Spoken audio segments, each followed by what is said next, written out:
Então, boa tarde. Desculpem o nosso ligeiro atraso. Vamos, então, continuar esse painel na parte da tarde, um painel intitulado Independência para quem? E, por ordem e por conta também do tempo, nós vamos, então, conceder 15 minutos para cada orador, 15, 20 minutos no máximo, pedindo desculpas pelo atraso, e para poder também termos um momento para poder debater. Então, eu começo imediatamente a primeira fala. O primeiro trabalho apresentado intitula-se 200 anos de cidadania brasileira, uma história sobre o racismo. Será proferido pela professora Ana Flávia Magalhães Pinto. Ana Flávia é doutora em História pela Unicamp, pela Universidade Estadual de Campinas, São Paulo. É mestre em História pela UNB, a Universidade de Brasília. A Ana Flávia é bacharel em Jornalismo e também licenciada em História. É professora adjunta do Departamento de História da UNB. Atua no programa de pós-graduação em História e Direitos Humanos também na UNB. Desde a primeira graduação, Ana Flávia desenvolve pesquisas com ênfase na atuação política-cultural de pensadores e pensadoras negras. Trabalha com o tema da imprensa negra, abolicionismos, e experiências de liberdade e cidadania negras no período escravista e no pós-abolição no Brasil, e em outros pontos da diáspora africana. Sempre atenta ao ensino de história. Foi coordenadora, não sei se ainda é, foi coordenadora da nossa Associação Nacional de Pesquisadores de História do Brasil, na gestão 2019-2021, e integrante da Rede de Historiadores Negras e Historiadores Negros do Brasil. Então, eu já passo imediatamente a palavra para a professora Ana Flávia. Obrigada. Boa tarde a todas, todes e todos. Eu tenho um problema, porque a princípio seriam 30 minutos, eu já ia pedir clemência para esses 30 minutos, e agora serão... Vamos lá, vamos descobrir o tamanho da minha dívida, mas vamos lá. Eu vou garantir, então, a leitura bem focada, tá? Para que eu viole o menos possível. Eu gostaria de agradecer a comissão organizadora do evento, composta pela professora Ana Mônica Fonseca, professora... Está ouvindo bem? Tá. Professora Maria João Vaz, ao doutorando João Vitor Pires e à doutoranda Patrícia Vasconcelos. O que eu trago hoje é uma síntese da síntese, que registrei em formato de artigo na coletânea Resistência Negra ao Projeto de Exclusão Racial, Brasil 200 anos, 1822-2022, organizada pelo Dr. Hélio Santos e lançada há poucas semanas pela editora Jandaíra. Eu gostaria de registrar a minha satisfação de estar nessa mesa. Não vou ter tempo de apresentar as justificativas, mas para mim é uma honra estar ao lado do professor Edson Caiapó. Vamos lá. Negro livre não tem dono, negro livre é cidadão. Se negro livre não fora, que fora a Constituição? Diante das muitas maneiras disponíveis para iniciar uma reflexão sobre os 200 anos da cidadania brasileira, começo acionando a pergunta que tomei como epígrafe dessa comunicação, que é um mote divulgado no jornal O Cascalho, na cidade do Rio de Janeiro, em 1849. E somo a ela mais duas questões. Por que ainda faz tanto sentido o uso de expressões como cidadania incompleta, cidadão de segunda classe, quase cidadão, etc., para tratar do tema num país como o Brasil? Responder a esses questionamentos implica recapitular não só que a independência do Brasil como nação, associada ao 7 de setembro de 1822, se deu com a preservação de uma intensa e resistente escravização de africanos e seus descendentes, mantida na legalidade e até mesmo ao arrepio das leis, do Império por mais 66 anos, até 1888. Durante a maior parte desse período, centenas de milhares de africanos e africanas foram criminosamente submetidas à escravidão na contramão dos compromissos assumidos pelo Estado brasileiro em tratados internacionais antitráfico escravista, desde meados dos anos 1820, ratificados na Lei Feijó de 31, reafirmados na Lei Eusébio de Queiroz de 1850, e outras tantas pessoas negras livres ou nascidas livres ou libertas em solo brasileiro se viram em cativeiro em decorrência de atos que feriam o artigo 179 do Código Criminal de 1830, que previa pena de 3 a 9 anos de prisão e multa a quem reduzisse a escravidão a pessoa livre que se achar em posse de sua liberdade, e cuja aplicação praticamente não se fez sentir no Brasil. Convém advertir que essas são apenas duas das várias frentes que nos ajudam a entender como o amadurecimento da cidadania neste país tem caminhado com a manutenção de práticas que aprendemos a associar basicamente ao escravismo, mesmo após 200 anos de independência, 134 anos da abolição e sem o amparo na legislação vigente. Elas, por certo, não dão conta de toda a complexidade do lastro histórico que explica o ocorrido às e aos 58 mil brasileiros, em sua maioria negros, que apenas de 1995 para cá foram identificados como vítimas de escravidão contemporânea, graças a ações articuladas à Instituição de Proteção de Trabalhadores. Porque, então, a despeito das garantias constitucionais, pessoas negras e indígenas, é importante registrar essa articulação dessa experiência, essa experiência articulada, são proporcionalmente mais desrespeitadas em sua cidadania que pessoas brancas no Brasil. É nesse ponto que a compreensão da historicidade do racismo como elemento estruturante da sociedade brasileira se revela imprescindível, embora não seja uma tarefa de fácil resolução. Isso demanda, de pronto, ter a consciência de que os esforços de negação do amplo alcance do preconceito de cor ou ódio de raça já eram praticados no século XIX, ou mesmo antes, e, em seguida, refletir sobre como e por que ganharam fôlego na primeira metade do século XX e, dali em diante, tentou-se fazer a manutenção. Pode parecer estranho a antirracistas de hoje, mas, num passado recente, a defesa da democracia racial como uma realidade inquestionável se valeu até mesmo da aceitação de um irônico atestado do próprio racismo, expresso na frase: no Brasil não tem racismo porque o negro sabe o seu lugar. Incorporado ao senso comum pela chave da anuência ou da crítica, o bordão, mesmo no último caso, serviu à fixação de sujeitos aptos ao exercício da cidadania no polo oposto, no qual se verifica o repertório das imagens da escravidão. Ou seja, as possibilidades de existência de uma pessoa negra acabaram circunscritas às baixas expectativas estabelecidas para o escravo, entre aspas, o não cidadão por excelência. Trata-se de uma história que pode ser contada com base na observação de dados estatísticos sistematizados por órgãos do governo desde o século XIX. Em 1876, quando foi publicada a versão definitiva do Recenseamento Geral do Império, de 72, o documento oficial deixava evidente que a população negra, pretos e pardos, não se limitava aos 1,5 milhão de escravizados.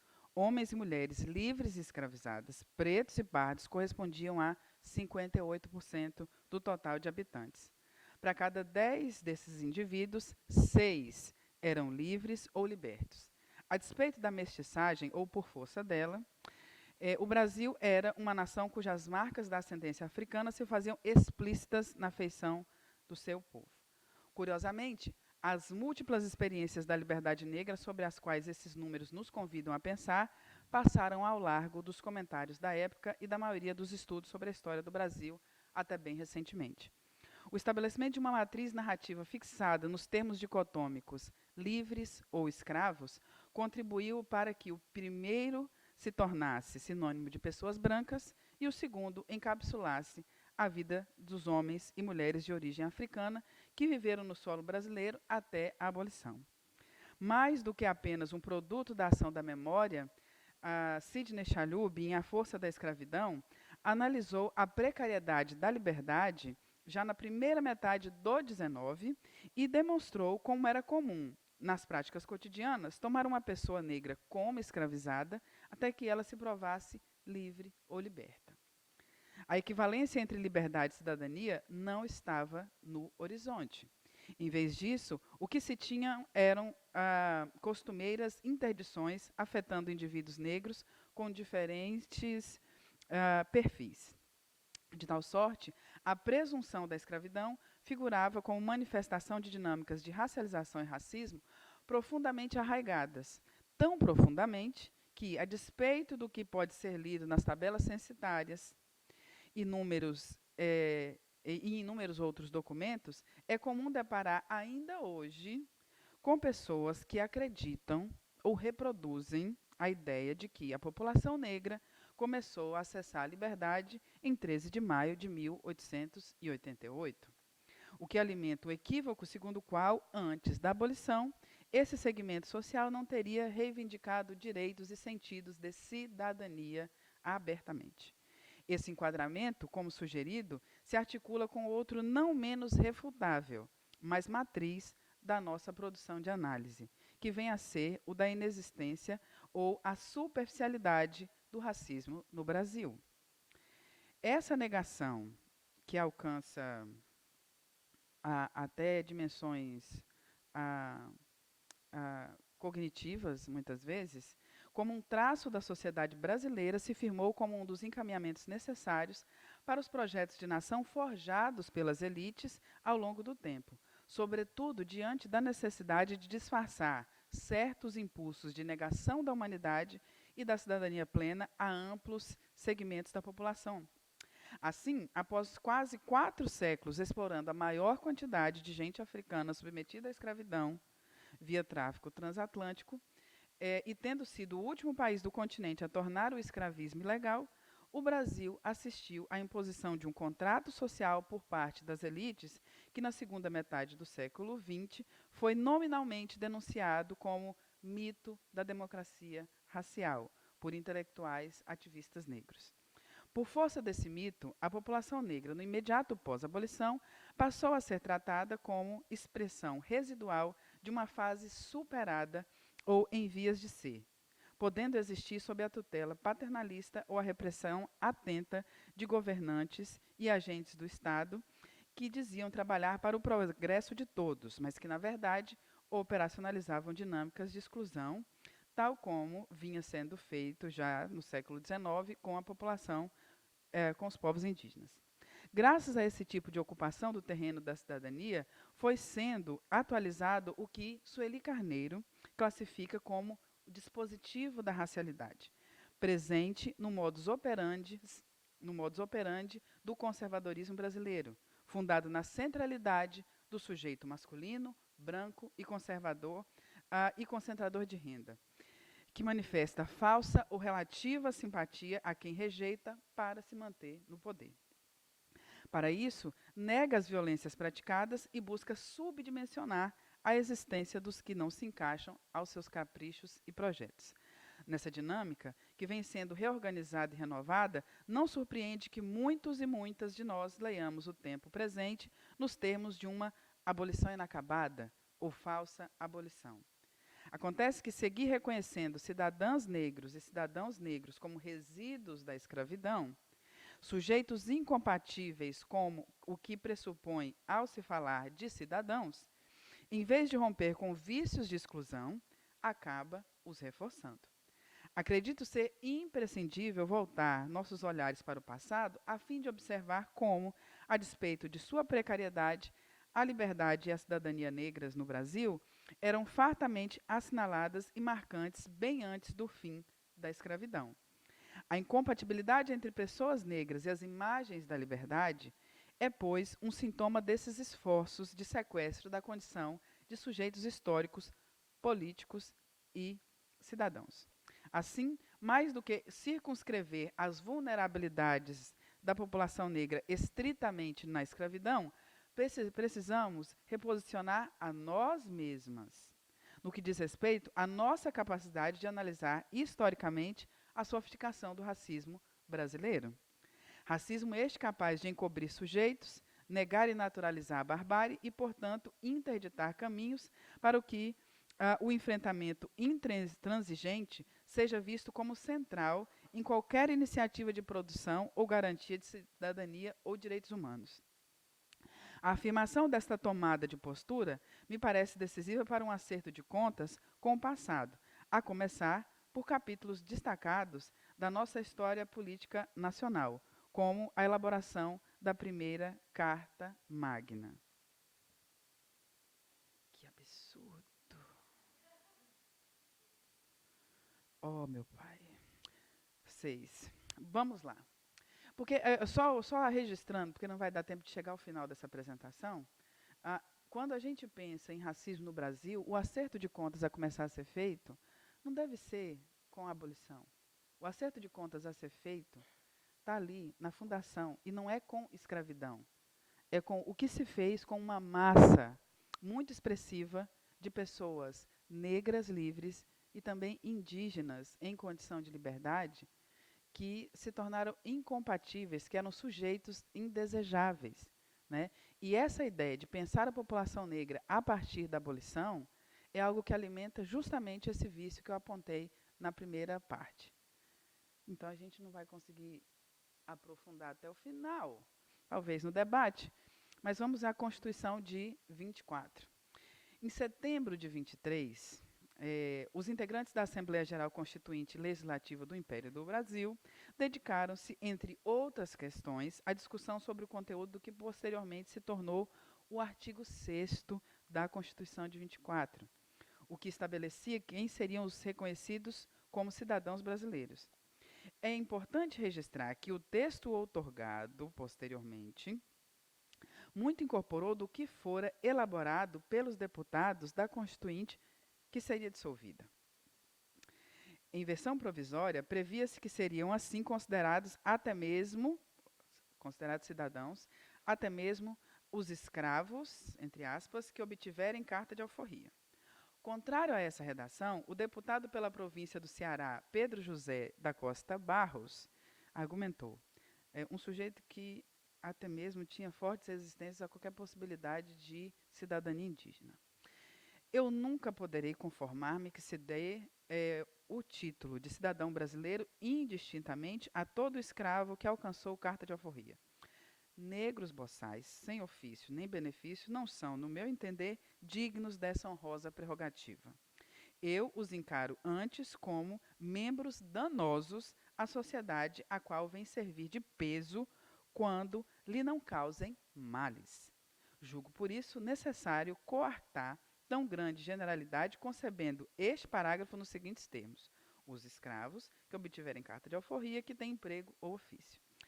Esse impasse sinalizava para um desejo de interdição do reconhecimento de cidadania de parcela da maior população de gente negra livre e liberta das Américas, justamente a que residia no Brasil, uma vez que muitas dessas pessoas tinham nascido em terras africanas.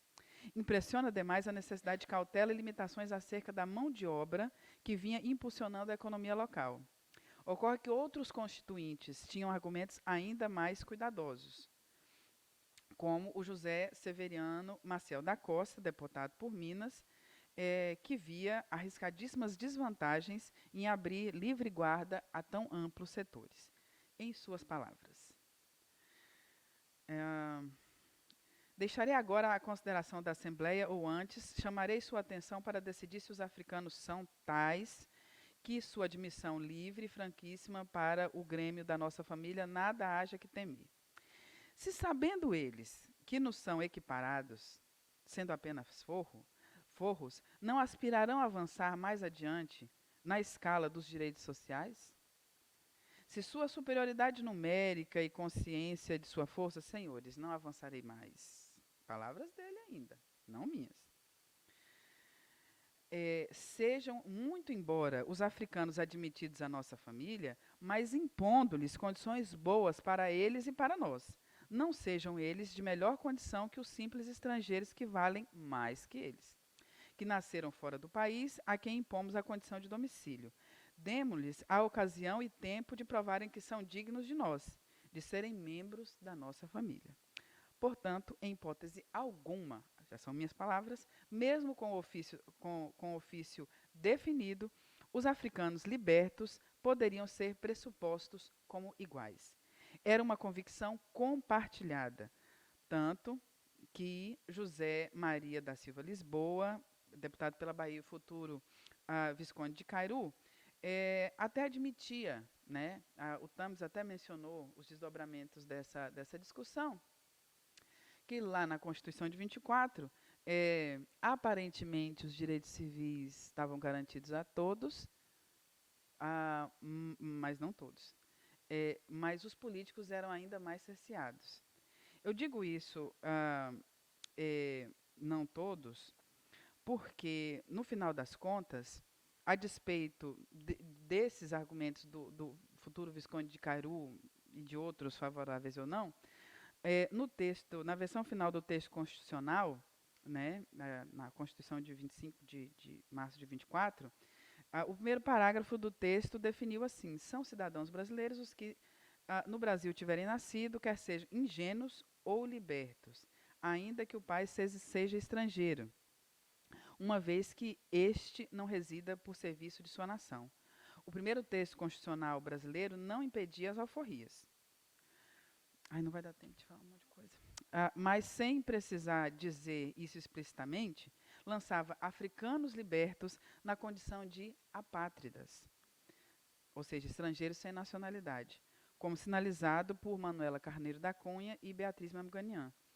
Excluídos os africanos libertos da cidadania brasileira, já de largada, negando-lhes os direitos civis, aos libertos nascidos livres, por aqui cabia o acesso parcial aos direitos políticos. E o limite formal era a condição de eleitores das eleições primárias, como previsto no artigo 91. Observem que as reverberações da precaução contra africanos tinham plenas condições de afetar até mesmo a vida de homens negros nascidos livres, na medida em que, na impossibilidade da comprovação da renda, eles também poderiam ser cerceados do direito político. Esse é um artifício, inclusive, que vai ser utilizado com mais intensidade na reforma de 1800, após a reforma de 1881, a reforma eleitoral, né? Que essa comprovação de renda conseguiu excluir ainda mais gente do que a exclusão de analfabetos. Mas voltando aqui, a gente tem também a exclusão de mulheres e mulheres negras em absoluto, né? E também, né, isso nos permite discutir o fato de que o uso categórico de vocabulário da racialidade se mostrava indispensável nesse contexto, uma vez que a gestão da dinâmica racial do país era feita a partir de uma gramática, em que isso era elemento estruturante, estridente e silencioso ao mesmo tempo. Surge, então, uma outra pergunta. Se, ao contrário do que muitos pensam, a letra da lei assegurava tantas exclusões, qual o limite de tudo isso no âmbito da vida diária? Eu tinha ainda preparado aqui o caso de Maria Joaquina, uma africana de nação cabinda, que nesse momento em que se discutia, se promoviam essas lutas da independência, entrou com uma denúncia de crime cometido contra ela, né, na figura da pessoa da escravista que respondia por ela, né, Felizarda Querubina da Silva. O jogo de Maria Joaquina foi apresentar todos os pré-requisitos que os jogos, né, legais estabeleciam na expectativa de que leis e possibilidades de participação fossem feitos para alguém como ela. Tanto que ela vai peticionar à Assembleia Constituinte o reconhecimento, né, a partir das suas expectativas como pessoa liberta. E ela, então, se imaginava como alguém apta a exercer cidadania naquela sociedade, né? inclusive alguém que se colocou à disposição de trabalhar para comprar uma substituta para o seu lugar, enfim, todo esse jogo da perversidade escravista da primeira metade do século XIX, né? E se viu absolutamente frustrada em seus anseios, né? E que mesmo que tivesse conseguido, né, de fato, fazer valer as promessas da escravista, sairia nos próximos anos, pós 1823, com a outorga dessa Constituição, não sendo um sujeito de direito e não sendo percebida como alguém que estava disputando os sentidos da cidadania no Brasil. Porque ainda hoje, essa mulher que se entendia uma liberta e assim peticionava perante as instituições do Império, é registrada no arquivo da Câmara Municipal, na Câmara Federal, onde esse documento se encontra, como uma escrava. Não entra, portanto, no rol de documentos pensados para a história da cidadania no Brasil. Vou ter que ficar por aqui. Obrigada.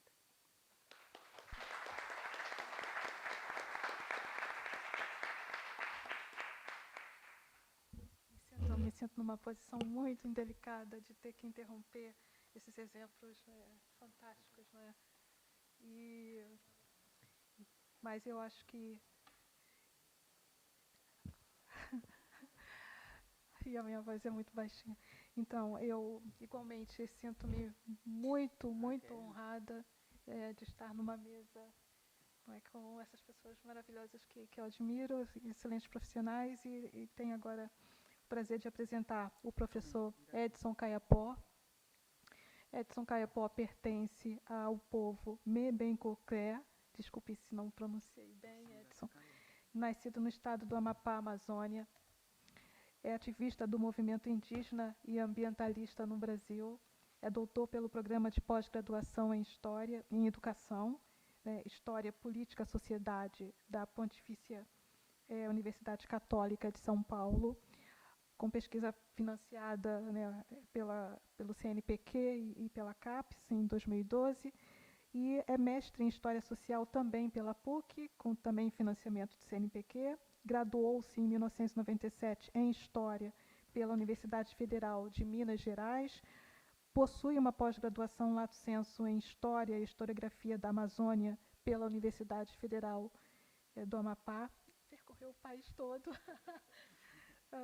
nas suas pesquisas. Atualmente é professor efetivo do Instituto Federal da Bahia, atuando na docência em licenciaturas, orientando vários trabalhos acadêmicos, monografias, e exerce ainda funções de docente e orientador de pesquisas de mestrado no programa de pós-graduação em Ensino e Relações Étnico-Raciais da Universidade Federal do Sul da Bahia.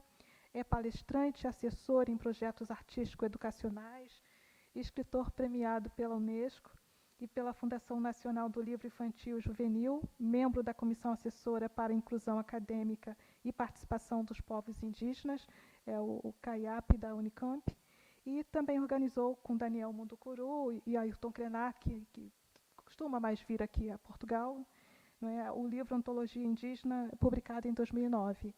Imediatamente eu passo a palavra para o Edson. Muito obrigado.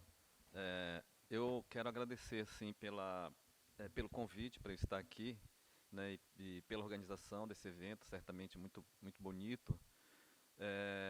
Eu cheguei quase agora, viu, gente? Sim, teve um atraso aí, né, mas foi de fato uma coisa técnica aí da empresa, né, de aviação. Mas eu quero dizer assim, inicialmente, que, como já foi lido, quero referendar que para mim é um orgulho muito grande dizer que eu sou da Amazônia, eu sou do coração da floresta, né, de um estado chamado Amapá, que é o estado mais preservado da Amazônia e que está situado na fronteira com a Guiana Francesa e Suriname. Então, por incrível que pareça, lá na minha região, euro é também uma moeda corrente do lado brasileiro, né, porque há uma fronteira ali com a Guiana Francesa. Conheço muitos os problemas da Amazônia, me identifico assim como um indígena Caiapó, povo Caiapó, ressurgido, vou assim dizer, por conta assim de uma história longa. Eu escrevi um livro sobre essa história. Eu fui uma criança que recebeu uma educação dentro de internato cristão, no meio da floresta, no município de Altamira, no Pará. Né? Então eu tive toda uma formação dentro de seminário, fui missionário durante um longo tempo da minha vida, obviamente que super cristianizado, e depois fui para a universidade. E lá na universidade, em pouco tempo, fazendo curso de história, eu me identificava como ateu e anarquista. E fiz assim, muita militância dentro da universidade, né, e participei das articulações da fundação do MST, do Movimento Sem Terra no Brasil. Enfim, depois voltei para minha cidade, lá para minha comunidade, lá na floresta. E aí, quando eu estava conversando com o pajé, sabe, com o líder espiritual do meu povo, e contei para ele todas essas histórias, ele ouviu com muita atenção, e quando eu terminei de falar, ele me perguntou uma coisa, assim, ele falou, eu queria saber o seguinte, sobre essa coisa de ateísmo, né, você me explicou tudo isso, eu não entendi muito bem, né, se você de fato é indígena ou se você é ateu, porque para mim são coisas contrastantes, né. E aí eu tive então que repensar realmente. O João Pacheco de Oliveira, que é um grande antropólogo brasileiro, escreveu um livro chamado A Viagem de Volta, né, que ele conta então a história desses povos indígenas que ao longo do tempo, eu diria assim, se perderam no caminho e que perderam suas identidades por conta das violências colonizadoras e que nas últimas décadas têm feito esse movimento de fortalecimento, revitalização das suas tradições, das suas cosmologias, né, dos seus saberes. Então, uma história que parece coisa assim do século XVI no Brasil, dos tempos, né, coloniais, né, uma criança que vai para o internato ser cristianizada, né, e aí, quando eu recebi esse convite, né, e vi os cartazes, esses cartazezinhos, eu pensei assim, eu vou postar nas redes sociais porque isso é importante. Pois teve um pessoal muito ousado lá no Brasil que falou assim, mas índio pode viajar para a Europa? Olha, índio pode viajar para a Europa, as pessoas lá são muito ousadas, né? E não só isso, né? Então, eu sentei numa mesa, eu moro em Porto Seguro, atualmente eu moro em Porto Seguro, né? Que é uma região litorânea, lá no Brasil, na Bahia, no estado da Bahia. E aí eu conversando com uma moça, quando então eu falei sobre esses títulos, né, de doutor e tal, ela falou assim, uai, mas então você não é índio. Eu falei, mas por que você acha que eu não sou indígena? Ela falou, mas você não é doutor? Né? Então, as coisas assim, como se tivesse necessariamente, né, uma barreira, né, um muro, para separar essas coisas. Doutor não pode viajar para a Europa, doutor não pode, desculpa, indígena não pode viajar para a Europa, indígena não pode ser doutor, e por aí vai, né? Isso aí, na verdade, são aspectos, né, são pontas que demonstram assim o nível de racismo, né, que o Brasil representa, a sociedade brasileira representa. Né, eu acho que a palavra preconceito é muito leve, né, para identificar o que de fato isso significa. Eu quero fechar um pouco o foco nos povos indígenas, mas falando a partir da minha própria trajetória. Eu, como professor do Instituto Federal da Bahia, eu trabalho num curso de formação de professores indígenas, uma licenciatura intercultural indígena. E nós trabalhamos em regime de alternância, pedagogia da alternância, né? Então, os indígenas vêm da aldeia para a cidade, ter aula, depois nós vamos para a aldeia. Numa dessas idas para as aldeias, o carro institucional em que eu estava foi interceptado por pistoleiros armados que odeiam indígenas. Olha só, hein, nesse nível lá no Brasil, né? Então, cercaram o carro, fecharam, me arrancaram de dentro do carro, me bateram, me ameaçaram de morte e colocaram fogo no carro no meio da pista da BR-101, no sul da Bahia. Né? O Galdino Pataxó, que era uma das grandes lideranças dos povos indígenas no Brasil, foi em Brasília, que é a capital do país, né, participar de uma reunião sobre demarcação do território do seu povo. Ele não tinha dinheiro para dormir no hotel, ele dormiu num ponto de ônibus e pela madrugada ele acordou com um banho de gasolina e na sequência atearam fogo sobre seu corpo. Né? Então vejam só que eu estou contando algumas histórias, essas narrativas, sabe, do Massal Tupã, que foi brutalmente executado por pistoleiros dentro da sua casa no Mato Grosso do Sul, para dizer que isso não é preconceito, não, isso é racismo. Né? Isso é uma violência brutal, tão brutal quanto se cometia, os crimes que se cometiam contra os povos originários no século XVI, XVII, XVIII, XIX. Né? E no Brasil nós estamos assim saindo, né, eu diria assim, de uma conjuntura política muito difícil. Nós tivemos lá os últimos 4 anos de um governo muito autoritário, um governo muito arbitrário, e que particularmente para os povos indígenas foi extremamente danoso, né? Foram 4 anos de retirada de direitos, de desmonte de direitos, 4 anos de violação de direitos e de execução de muitos indígenas e lideranças indígenas no Brasil, né? E nós estamos saindo disso porque esse senhor não foi eleito, né? Não foi reeleito, né? Nós conseguimos eleger, então, um candidato de uma frente ampla e democrática e popular, né? Eu fico muito feliz com essa atitude do Brasil. Mas nós, portanto, né, apesar de todo esse passado de massacre, nós, povos indígenas, não somos passado, nós não estamos congelados no passado, nós somos pessoas e grupos, né, contemporâneos, somos, obviamente, pessoas de carne e osso, e que no Brasil hoje nós representamos uma diversidade de mais ou menos 270 línguas diferentes e mais de 300 povos diferentes. Uma população de mais de 1 milhão de pessoas, que o Estado brasileiro e a própria sociedade brasileira oculta, silencia totalmente. Sabe, aí eu lembro o Walter Benjamin, lá nas suas teses sobre o conceito de história, né, sobre a noção de história, né, e na terceira tese, particularmente, ele fala exatamente de silêncios. Ele não está se reportando aos povos indígenas, ele está se reportando a grupos socialmente silenciados e a necessidade das vozes dessas pessoas ecoarem. E aí, nesse sentido, eu penso que essa voz muito bem converge, né, com a necessidade das vozes dos povos indígenas ecoarem, né, terem visibilidade no Brasil e fora do Brasil. E aí, eu quero me reportar, então, ao século XIX, né, dessas violências todas e violações, e ao século XIX. Então, vejam bem que o século XIX é o século da independência do Brasil, né? Então, nós estamos aí lembrando os 200 anos, o bicentenário da independência. Eu confesso, assim, que eu não vejo motivo para comemoração, eu vejo motivo, assim, para reflexões, né? O título ali, Reflexões e Perspectivas, ele está muito correto, na minha opinião, porque é exatamente isso, não há o que comemorar. Nós, povos indígenas, a minha irmã aqui terminou de, né, fazer sua exposição, falando da população africana, né, população afro-brasileira, afrodescendente, dentro do Brasil, e eu quero me reportar um pouco a essa coisa assim, de nós, povos indígenas, estarmos esperando, depois de 200 anos, algum benefício dessa independência que se instituiu no dia 7 de setembro de 1822.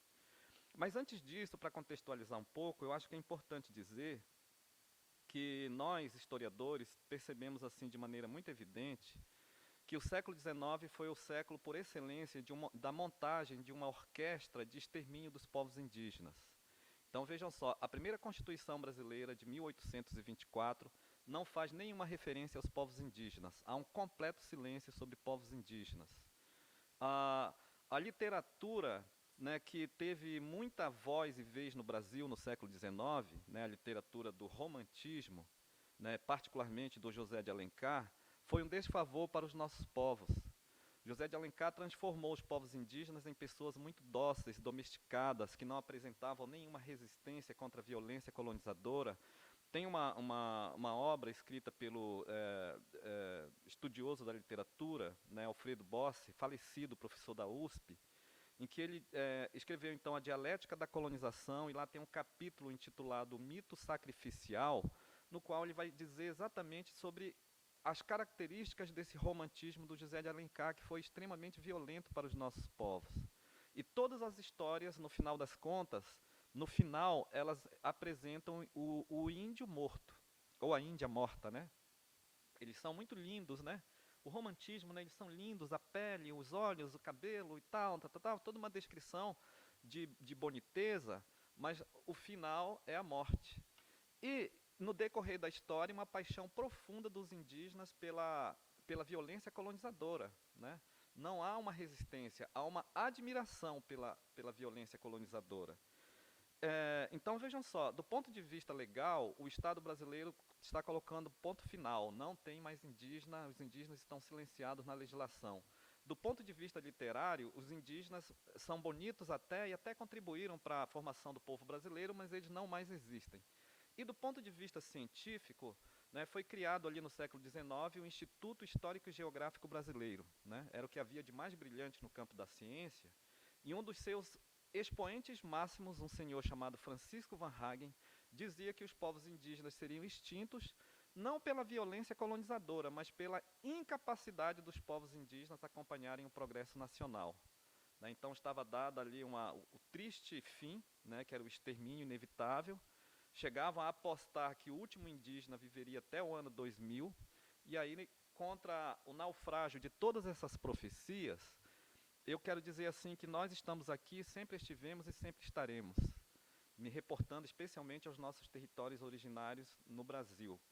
Mas com relação à independência, eu acho importante assim pontuar algumas questões. Vejam só que na véspera da independência do Brasil, né, tem uma historiadora no Brasil, que é a Vânia Moreira, né, grande colega, parceira da Universidade Federal Rural do Rio de Janeiro.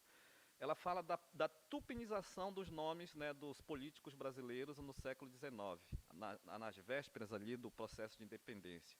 Então, era bonito ter um sobrenome indígena, né, ou de povos indígenas, e os cartórios facilitavam, né, que isso acontecesse, né?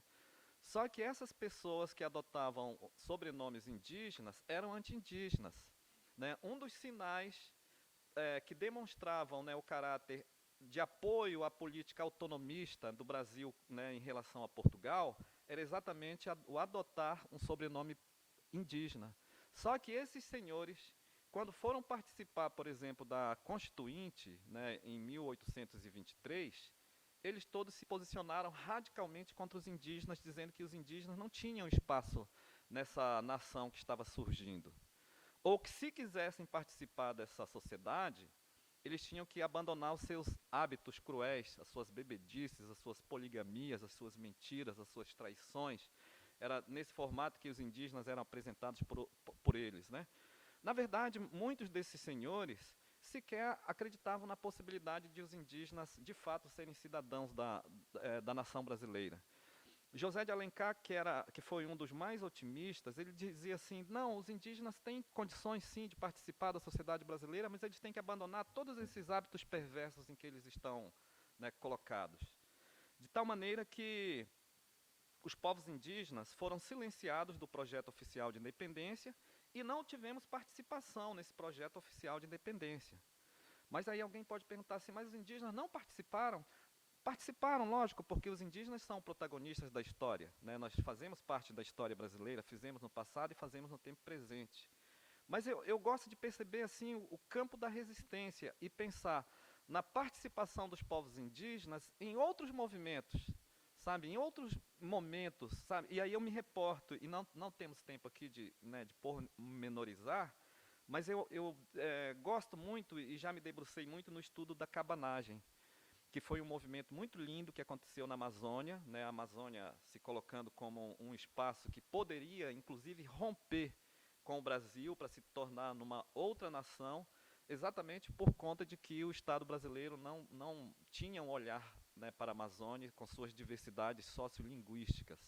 E os povos indígenas participaram de maneira muito ativa desse movimento, que foi um movimento, eu diria assim, revolucionário, para utilizar as palavras do Caio Prado Júnior, que é um dos grandes historiadores brasileiros. Né? Aí consigo lembrar de um movimento que aconteceu no estado do Maranhão, lá no Brasil, um movimento chamado Balaiada, que foi um movimento de cunho popular que teve uma ampla participação dos povos indígenas. Consigo lembrar da independência da Bahia, né, que a Bahia não dialogava com esse projeto elitista da independência brasileira e realizou um movimento da sua própria independência com a união de amplos setores populares, inclusive de mulheres e indígenas, né? Obviamente que esses movimentos foram violentamente massacrados pelo Estado brasileiro, com as suas forças opressoras, inclusive trazidas, né, ou levadas da Europa para lá, para fazer esse movimento de repressão. Então, nós, povos indígenas, somos povos que fazemos história, não somos povos sem história, né? Nós tivemos participação e continuamos tendo participação na sociedade brasileira. Eu quero pedir para minha amiga mediadora que, por favor, me comunique. 10 minutos. Ah, então estou bem, né, no tempo.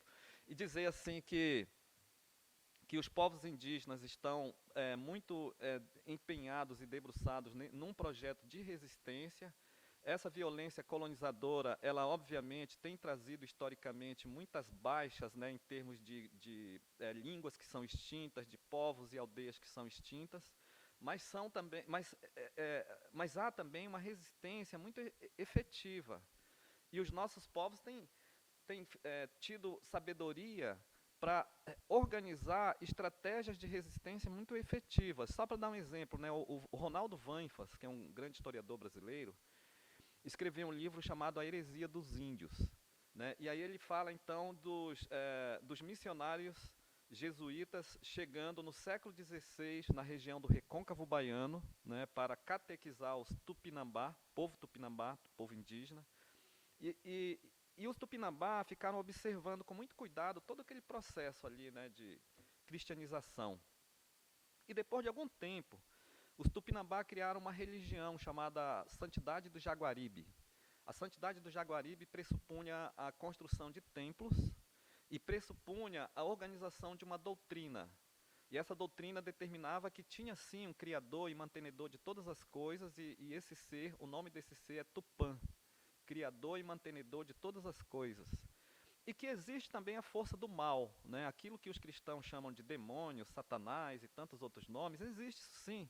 Só que na perspectiva da religião da santidade, esse mal era representado sobretudo pelos missionários jesuítas que estavam lá. Eles eram, por excelência, os embaixadores de toda essa maldade, né? E essa religião, a Santidade do Jaguaribe, determinava que todos os Tupinambá que aceitassem, que fossem convertidos para o cristianismo, seria expulso do meio dos Tupinambá, né? Só para dar um exemplo assim das formas de resistência, né? Então, historicamente, os povos indígenas têm resistido, e essa resistência pressupõe fazer pactos, pressupõe promover guerras, pressupõe aceitar, né, valores que são de fora, né? E isso não significa dizer que nós deixamos de ser o que somos, né? Como diz o meu parente Marcos Terena, né, Marcos Terena, do povo Terena, cunhou uma frase muito linda no final dos anos 70, início dos anos 80, que ele dizia assim: posso ser o que você é sem deixar de ser o que sou.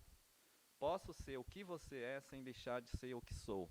Então, aqueles que querem me deslegitimar do meu pertencimento membengocré por conta de usar celular, ou por conta de falar no microfone, ou por conta de ter redes sociais, ou por conta de ter um crachá de doutor, essas pessoas estão absolutamente equivocadas, porque todas essas tecnologias e conhecimentos me fortalecem como pertencente ao povo membengocré, né? E eu consigo fazer a divulgação e a articulação dos nossos saberes pelo mundo afora, né, na Europa e no Peru, e na Bolívia, e na Colômbia, e dentro do Brasil, né, e nas instituições, fazendo esse debate assim, com propriedade. Né, consegui fazer esse caminho de volta, não foram todos os meus colegas que foram para o internato que conseguiram fazer, né, muitos assim ficaram presos ali àquele mundo cristão extremamente ortodoxo, mas nós estamos no campo da resistência. E aí eu quero fechar a minha fala, né, dizendo assim que depois de toda a violência, né, no final do século XIX e início do século XX, o Estado brasileiro foi pressionado pelos direitos humanos internacionais a proteger, foi pressionado a proteger os povos indígenas. E daí surgiu uma agência chamada SPI, Serviço de Proteção ao Índio, que depois foi substituída pela FUNAI, Fundação Nacional do Índio, que são agências tuteladoras. São agências que historicamente sempre viram os povos indígenas como pessoas e grupos em transição do pertencimento que nós temos para simplesmente brasileiro, né? Nós estamos em transição. E caberia, portanto, a essas agências pegar em nossas mãos e levarmos para o seio da sociedade brasileira através de ensinamentos, através da educação, através da promoção da formação para o mundo do trabalho. E nós receberíamos então uma série de conhecimentos e formações até deixarmos de ser indígenas e seríamos apenas brasileiros. Esse era o recado que foi dado, né, e as políticas que foram realizadas no Brasil. No final dos anos 70, nós, movimento indígena, colocamos em xeque, sabe, essa política de tutela e essa política de indígena como transição, né, e fomos, então, discutir com o Estado brasileiro sobre a necessidade do Estado respeitar os nossos direitos originários. E direito originário é um debate muito bem amadurecido e que teve uma colaboração de um grande jurista brasileiro chamado João Mendes Júnior, que no início do século XX ele escreveu, sabe, para o mundo inteiro, dizendo assim: os direitos originários, e particularmente os territórios originários indígenas, são indígenas antes da existência do Estado brasileiro.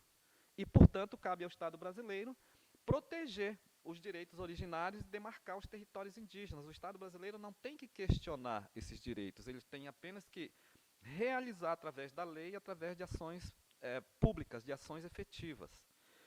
Nós estamos nesse caminho, sabe? A Constituição brasileira atual, ela referenda os nossos direitos originários, mas ela tende também a virar letra morta, né? Porque os nossos governantes não têm tido disposição para fazer acontecer os nossos direitos no formato em que está estabelecido na Constituição, né? Então, vejam só que 200 anos depois da independência do Brasil, nós estamos ainda, assim, numa batalha profunda para termos, por exemplo, dentro das nossas comunidades, uma escola que ensine nas nossas línguas. Uma escola que tenha um currículo que traga para dentro, sabe, da escola, os nossos saberes milenarmente produzidos, né? As nossas tradições, os nossos valores cosmológicos, espirituais. Nós queremos que a escola dialogue com isso, e o Estado brasileiro, 200 anos depois da independência, ainda está questionando todas essas coisas. E, por fim, eu quero dizer assim, sabe, que nós aqui vivemos num momento de profunda crise. A humanidade, estou me reportando à humanidade. Estamos saindo aí de uma pandemia, mas a ONU tem dito que essa pandemia, na verdade, é a ponta de um iceberg, né? A ONU tem apresentado vários relatórios, e eu lembro de um que talvez tenha sido o último, que é o de fevereiro de 2022, no qual ela fala que esse processo de devastação, vou encerrar, esse processo de devastação que está acontecendo pode, em breve, trazer pandemias piores, né? Mas nós temos aí o problema do aquecimento global. Está acontecendo o debate lá na COP, no Egito, né, a COP 27, e existe uma crise socioambiental, existe uma crise econômica mundial, de tal maneira que os valores ocidentais, especialmente, me parece que, de maneira muito evidente, estão em crise. E nós precisamos repensar a trajetória da humanidade na Terra, porque nós temos feito muita bagunça sobre a Terra e podemos virar poeira cósmica. Então, é necessário repensarmos tudo isso, né, que nós temos feito, e eu tenho absoluta certeza que os saberes indígenas têm muita capacidade de colaborar para repensarmos e produzirmos uma outra sociedade que supere todas essas crises e coloque a humanidade num rumo de convivência tranquila, né, de respeito às pessoas, às tradições, às línguas, às religiões, de respeito e de fim absoluto a qualquer tipo de racismo. Muito obrigado.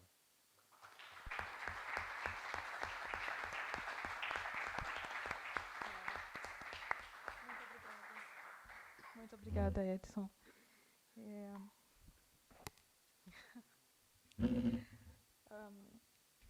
A próxima apresentação será sobre o Brasil para os brasileiros, uma análise crítica acerca do movimento da independência, proferida pela professora Priscila Pinheiro Quirino. A Priscila é doutora em História, na especialidade de História Medieval, pelo Departamento de História, Estudos Europeus, Arqueologia e Artes da Faculdade de Letras da Universidade de Coimbra, mas atua na área de História Contemporânea. Eu esclareci há pouco com a Priscila, e é investigadora associada, doutorada do Centro de História da Universidade de Lisboa, é investigadora do projeto Fazenda Imagética, ambos coordenados pela professora Maria Leonor Garcia da Cruz, vinculados ao Centro de História da Universidade de Lisboa. Temos aqui também presente muitos alunos da Universidade de Lisboa, do mestrado de Estudos Brasileiros, onde eu também atuo. É colaboradora externa do Centro de História da Sociedade e da Cultura da Faculdade de Letras da Universidade de Coimbra. É bacharel em História e mestre também em História pela Universidade Federal de Pernambuco. É membro da Associação da ABRE, que é a Associação de Brasilianistas na Europa. É parecerista da revista Germinari, do Instituto Piaget, em Portugal, também da revista importante, né, Cadernos Pagou, e também da revista Ciências Geográficas. É autora de uma tese muito interessante sobre a influência do mito identitário português na construção sociocultural do sertão nordestino, trabalhando com o tema do milenarismo, dos movimentos messiânicos no Brasil e também na área da etnohistória. Então, imediatamente, eu passo a palavra para a professora Priscila. Obrigada, Sarita. Obrigada à organização que me fez o convite. Obrigada a todos que aqui estão. Então, como a Sarita falou, a minha apresentação tem por título Brasil para os Brasileiros, né? Nós já vamos ver quem são esses brasileiros. Uma análise crítica da independência do Brasil. E eu começo a minha apresentação com uma pergunta. O Brasil realmente fica independente em 22? Há uma independência nesse Brasil? E eu fiz aqui um texto que vocês vão eu peço licença a vocês para que eu possa lê-lo, que diz assim: quando nós pensamos no vocabulário independência, rapidamente a ideia de estar-se liberto de quaisquer amarras vem-nos logo à mente. A independência é se ver livre de toda e qualquer amarra. Sejam essas amarras físicas ou simbólicas, porque muitas vezes nós estamos ali dependentes, não porque precisemos fisicamente dependentes, mas porque simbolicamente nós estamos ali meio que aprisionados. O que nos interessa perceber é que o significado de ver-se independente é ampla e profunda. E nessa significação está contida a noção muito cara para todo ser humano de liberdade, uma liberdade plena. Né? Uma liberdade que traz igualdade, que traz pertencimento, dignificação, voz, né? Lugar de fala. Então, tendo em conta isso, dificilmente poderíamos dizer que o Brasil fica independente em 1822, uma vez que esse proclamar da independência, né? Essa imagem, essa imagética bonita do Ipiranga, né? De Dom Pedro, independência ou morte, vamos todos ficar independentes. Essa é uma realidade factual que vai estar dentro da história tradicional, mas que não é bem assim, né? Como nós dizemos lá no Brasil, não é bem assim que a banda toca. Então, a postura de Pedro I, quando ele declara a independência, vai ser uma postura muito protecionista em relação aos portugueses que lá estão ainda. Né? Por quê? Porque no Brasil está acontecendo vários movimentos separatistas, e não é de agora, nós estamos falando do século XIX, mas no Brasil, desde o século XVII, que há movimentos separatistas. Né? O próprio Pernambuco vai existir uma guerra entre portugueses e brasileiros natos, né, que é a Guerra dos Mascates, que é uma guerra que vai colocar, de um lado, os senhores de engenhos que viviam em Olinda, que era tido como a nobreza da terra, contra os mascates recém-chegados de Portugal, que criam em Recife um entreposto comercial, né, e quer transformar Recife em vila. Recife era subordinado a Olinda, Recife vira vila, para de ser subordinado, para de ser o porto exportador de açúcar, né, dos senhores de engenho de Pernambuco e do Nordeste, para ser um outro status. Essa guerra vai ser uma guerra inglória, porque depois, no devir histórico, Recife vai se tornar a capital de Pernambuco, né? E essa nobreza da terra já não vai existir. Mas, nesse processo de independência, né, levando em conta a historiografia clássica do Ipiranga e desse movimento que foi encabeçado, muito dele por José Bonifácio de Andrade e Silva, né, que foi um dos grandes pensadores da independência do Brasil e da construção de Pedro I como imperador desse império que vai surgir no Brasil, era preciso que Pedro I também fizesse algum movimento para tirar, digamos, as benesses que muitos desses portugueses que estavam no Brasil possuíam. Né? Então, ele vai sequestrar, vai propor um efetivo sequestro das mercadorias existentes nas alfândegas deste império, pertencentes aos súditos do Reino de Portugal. Todas as mercadorias, a sua importância que existirem em poder de negociantes deste império, todos os prédios rústicos e urbanos que estiverem nas mesmas circunstâncias, finalmente embarcações ou parte delas que pertencessem a negociantes daquele reino. Por quê? Porque como no Brasil já existia essa movimentação de separação entre Brasil e Portugal, já existia essa rusga entre brasileiros natos e portugueses, né?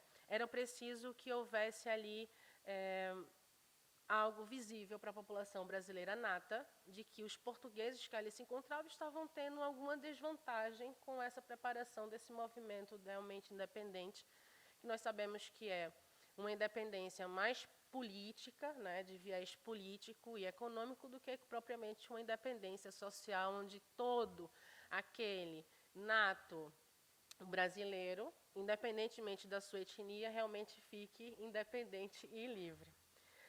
Mas o que é que acontece? Os brasileiros, eles não aceitam muito essa tentativa de Dom Pedro I transformar a si mesmo num brasileiro.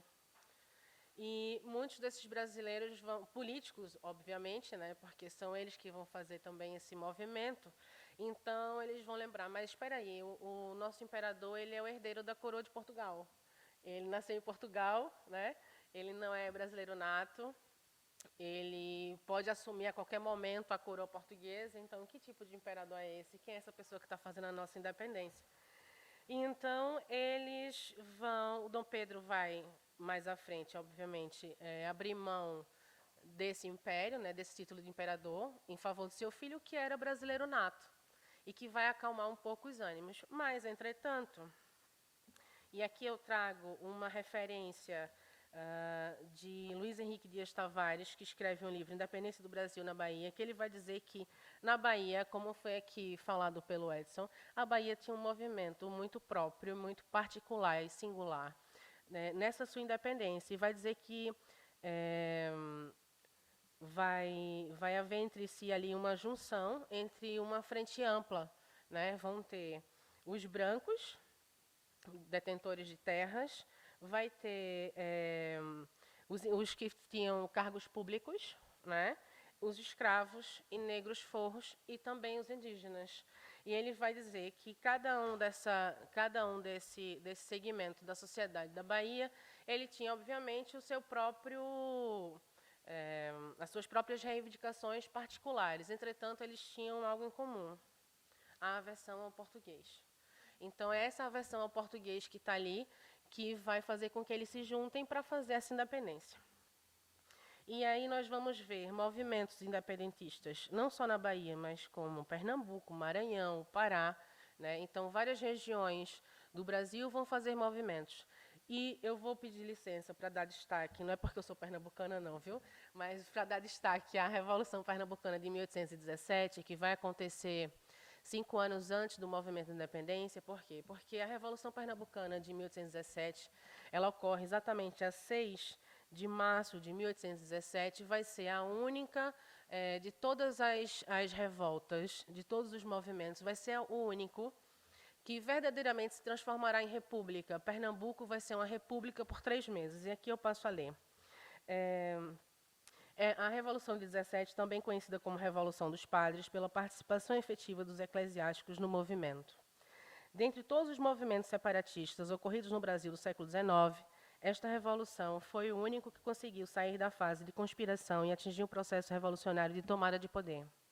As causas principais da Revolução de 17 foram presença maciça de portugueses na liderança do governo e na administração pública, criação de novos impostos por Dom João VI, a crescente fome e miséria decorridas da Grande Seca de 16, que afetou drasticamente a produção de açúcar e de algodão, que eram as bases principais da economia pernambucana, o que ocasionou perda nos ganhos econômicos, haja vista a concorrência do algodão norte-americano e do açúcar jamaicano, influência das ideias liberais, a questão da diminuição do tráfico de escravos, que era a mão de obra base da produção agrícola pernambucana, o movimento queria a instauração de uma república em Pernambuco e sua total independência de Portugal, e em 6 de março de 1817 ocupa a cidade do Recife. O movimento foi liderado por Domingos José Martins e teve o apoio e a participação do padre João Ribeiro, padre Miguelinho, padre Roma, vigário Tenório, Frei Caneca, Antônio Carlos de Andrada e Silva, o irmão de José Bonifácio, José de Barros Lima, Domingos Teotônio, Cruz Cabugá, entre outros. A repressão do governo do Rio de Janeiro não tardou a vir, e diversos revoltosos foram enforcados, arcabuzados e esquartejados. A República Pernambucana teria a duração de 3 meses. Para além da Revolução, obviamente, houveram outros, já vou nomeá-los. Mas o que chama atenção na Revolução de 17 é que ela tem reconhecimento internacional. Ela tem reconhecimento da recém-independente colônia americana, ou seja, dos Estados Unidos. Então, os Estados Unidos reconhecem essa revolução, reconhecem essa República Pernambucana, que vai surgir em 17, que vai ter uma vida de 3 meses. E quando os Estados Unidos estavam prestes a mandar tropas para ajudar os revoltosos, né, a revolução é desmembrada pelo poder que vem do Rio de Janeiro, pelas tropas do Exército.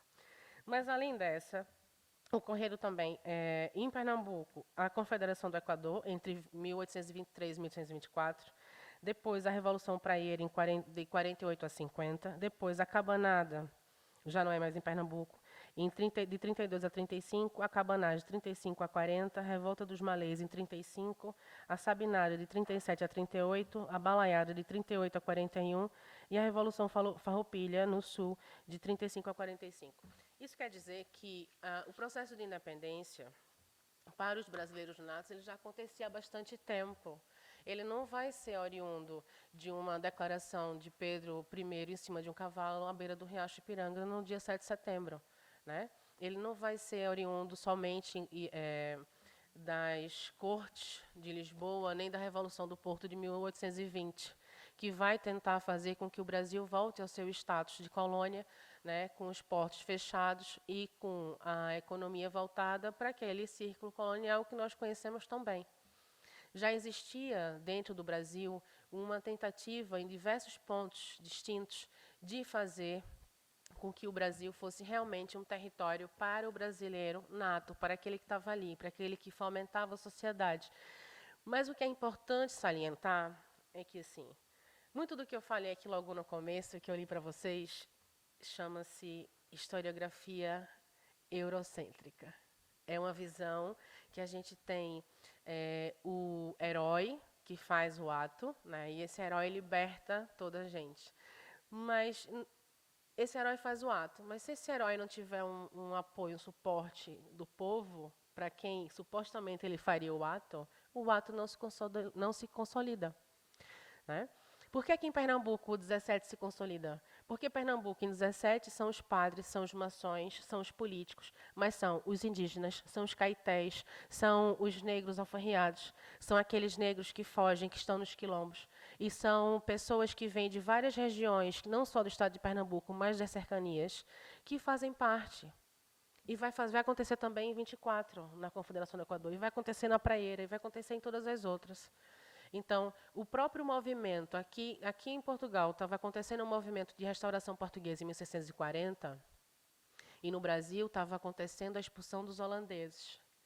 Um dos grandes ícones em Pernambuco da expulsão dos holandeses, da Batalha dos Guararapes, é um indígena. É o Felipe Camarão, que é casado com a filha, né, de um grande do reino portuguesa. Mas o grande articulador é o Felipe Camarão, que é um indígena. Então, a independência do Brasil, a gente passa a vida inteira ouvindo sobre, né? E a gente sempre ouve, até hoje em dia a reprodução nas crianças pequeninas na escola é o grito do Ipiranga. Né? Na minha época de escola, eu tinha que colocar um chapéu parecido com aquele do exército do século XIX, tinha uma bengalinha na mão, que era como se fosse uma espada, para dizer que o grito do Ipiranga fez o Brasil ficar independente. Mas não foi só o grito do Ipiranga feito pelo imperador, foi o grito do Ipiranga que os indígenas, que são esse Brasil para o brasileiro, se a gente pensar direitinho, quem é o brasileiro? O brasileiro é o povo originário. Né? E aqueles que vêm depois são brasileiros que vão ali ficando e vão nascendo depois a primeira geração, a segunda geração, a terceira geração, e vão se tornando, transformando-se em. Né? Mas se nós formos pensar nesse contexto colonial, quem é o Brasil? Para quem é o Brasil? O Brasil é o Brasil para o brasileiro. E quem é o brasileiro? O brasileiro que já existia lá e que vai ser, pouco a pouco, silenciado, esquecido e obliterado na história do Brasil. Né? No Brasil, nas escolas, nós falamos dos indígenas para comemorar o Dia do Índio. Mas não só. E as mulheres? Quem são essas mulheres? Será que o movimento é só feito por homens? Será que esses grandes movimentos da história, não tiveram a participação de mulheres. Aqui mesmo nós temos a lenda da padeira de Aljubarrota, né? É uma mulher que é um símbolo nacional de construção de identidade de Portugal. Então, onde é que estão as mulheres do Brasil independente? Quem são essas mulheres? Né? Ninguém fala dessas mulheres, e é interessante porque eu vou falar aqui, vou fazer uma descrição já, vou ler um documento que descreve uma turista inglesa que vai ao Brasil e ela conhece a Maria Quitéria e faz uma descrição da Maria Quitéria. Quem era essa mulher que se veste de homem, dá o nome de homem, se alista no exército, vai lutar, é descoberta. O pai, na verdade, vai lá no quartel e denuncia a Maria Quitéria, dizendo que ela é uma mulher. Ela é descoberta, mas ela era tão boa naquilo que ela fazia, na luta, que ela permanece. E, para se distinguir dos outros, ela constrói um fardamento para ela e coloca tipo um saiote embaixo, né, para distinguir que ela é uma mulher.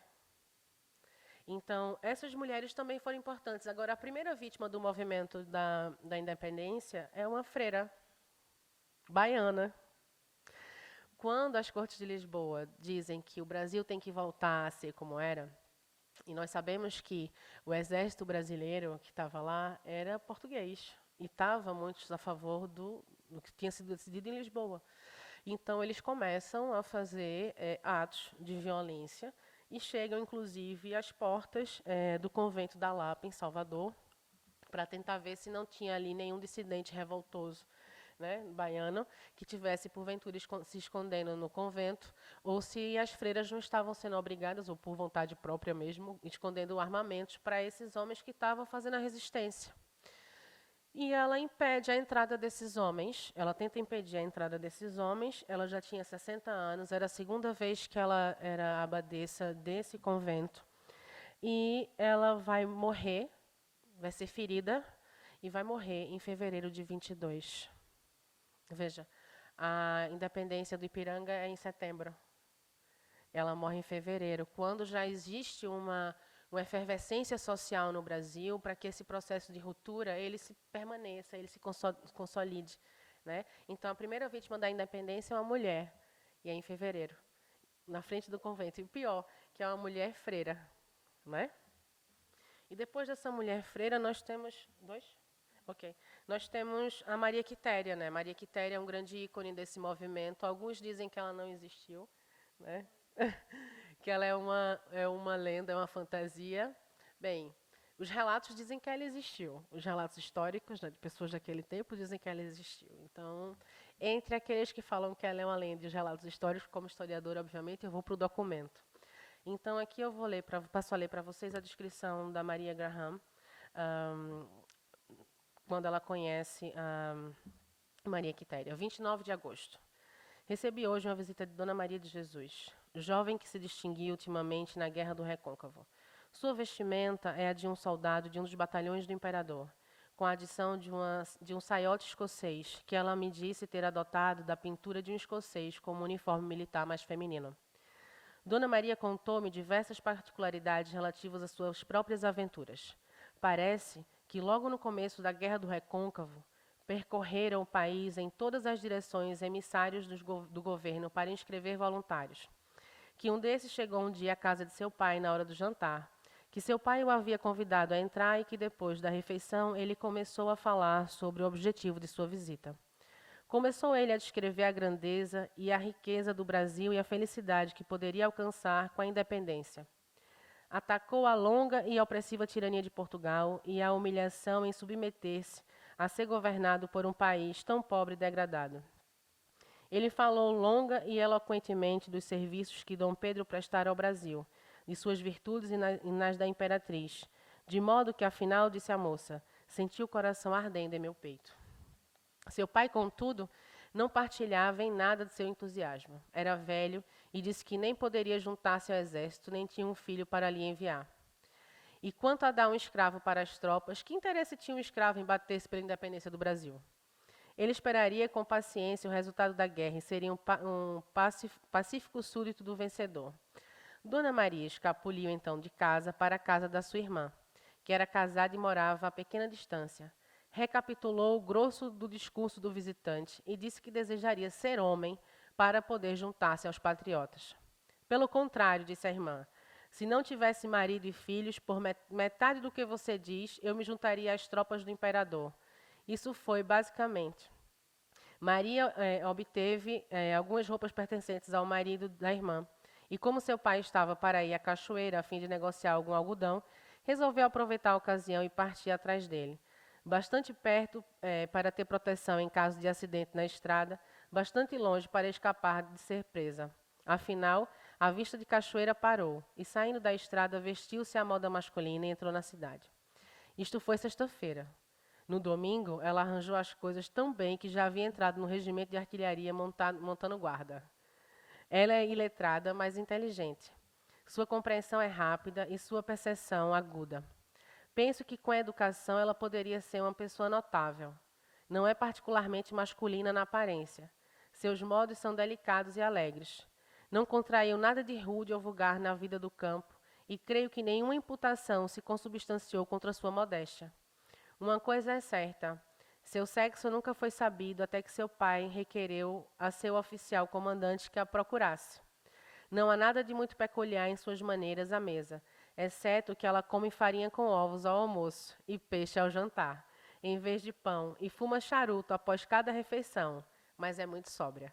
Ou seja, isso aqui é um relato em primeira mão de quem era Maria Quitéria, das impressões que essa inglesa teve sobre a Maria Quitéria que participou do movimento. Então, quando nós pensamos na independência, já vou terminar, prometo. Quando nós pensamos na independência do Brasil, como foi dito aqui pelos colegas, não há o que celebrar, há o que refletir. Porque ainda hoje nós perguntamos, o Brasil é verdadeiramente independente? No sentido de que a independência de uma nação, ela passa pela igualdade de direitos e deveres, de oportunidades para a sua sociedade como um todo. No Brasil não existe isso. No Brasil, o negro está relegado às comunidades pobres. Ele muitas vezes tem um currículo, pode ter um currículo fenomenal, mas se ele entrar no restaurante, algum branco vai pedir a ele o cardápio, né? O índio nem se fala, está sendo massacrado na região amazônica, né? Fora também no sertão do Nordeste, desrespeitado, desconsiderado,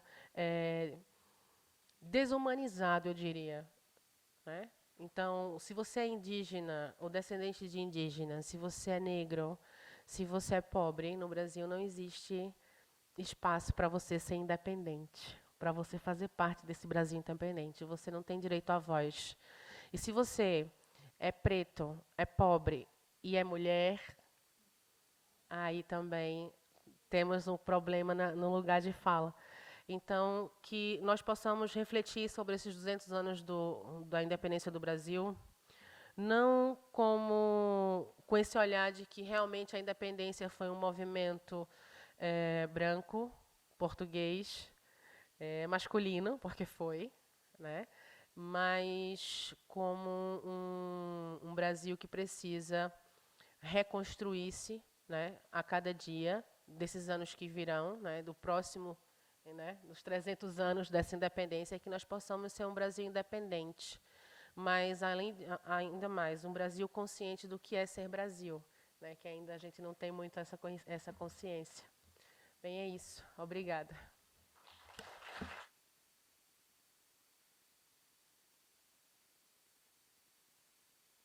Muito obrigada.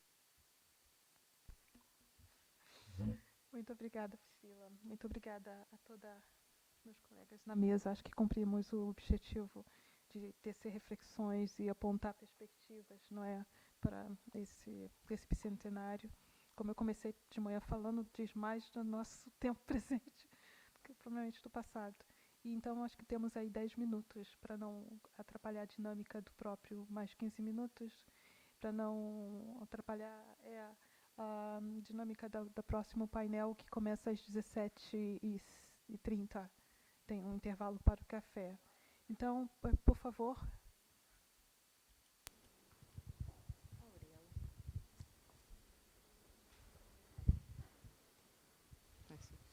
Eu queria fazer uma pergunta mais relativamente à atualidade, também um bocado vindo das eleições. em que também se assistiu, pelo menos um bocado da minha perspectiva, daquilo que eu conheço do contexto do Brasil, também muitas candidaturas fortes de mulheres, pessoas indígenas, queer, assim, as que me lembro mais a Erika Hilton, a Sónia Guajajara, e queria também perguntar um bocado qual é a vossa perspectiva relativamente aos movimentos sociais agora, no fundo, também quais são as maiores reivindicações, que resistências é que pode haver, não só tendo em conta que o Bolsonaro foi-se embora, mas o bolsonarismo continua aí, não é?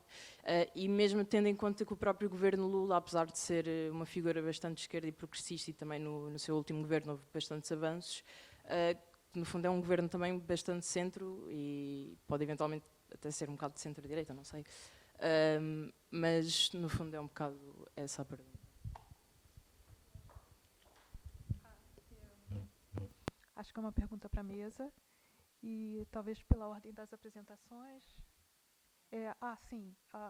Alguém gostaria de... que eu já ia passar a palavra imediatamente, mas alguém gostaria de comentar e...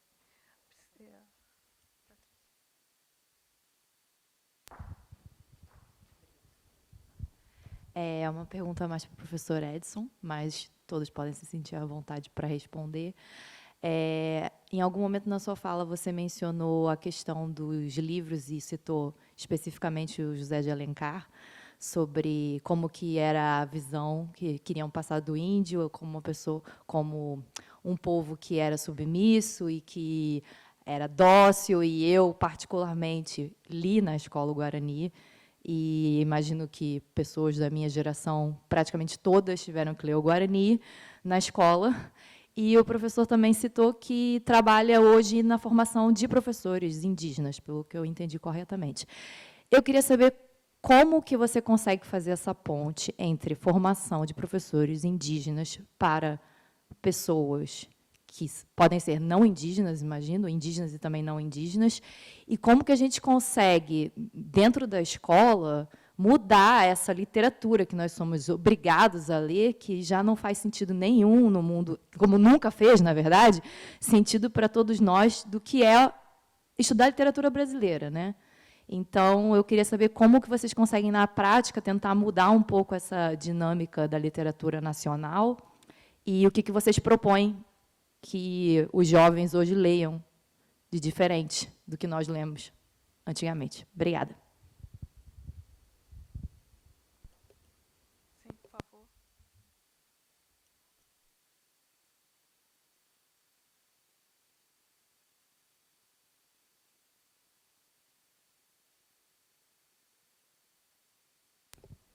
A minha pergunta também é para o professor Edson, mas pode ser à mesa também.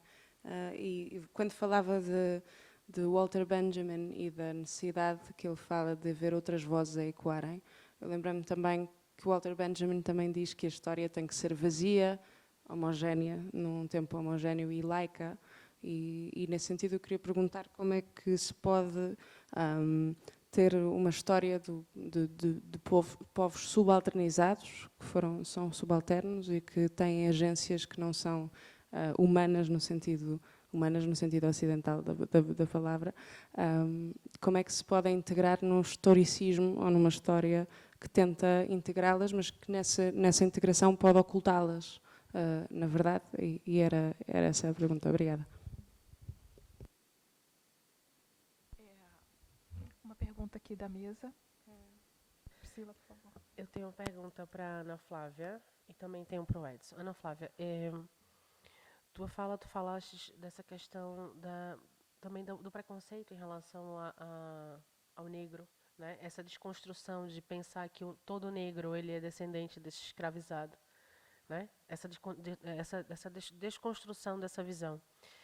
E aí eu te pergunto, em relação à desconstrução da fala, no sentido da desconstrução de expressões da língua portuguesa, que ainda hoje nós usamos consciente ou inconscientemente, mas que são palavras que advêm desse período negro da história, que é a escravização de negros, né, como o termo denegrir, né, como pessoas olharem para a mesa de cabeceira e chamar de criado mudo.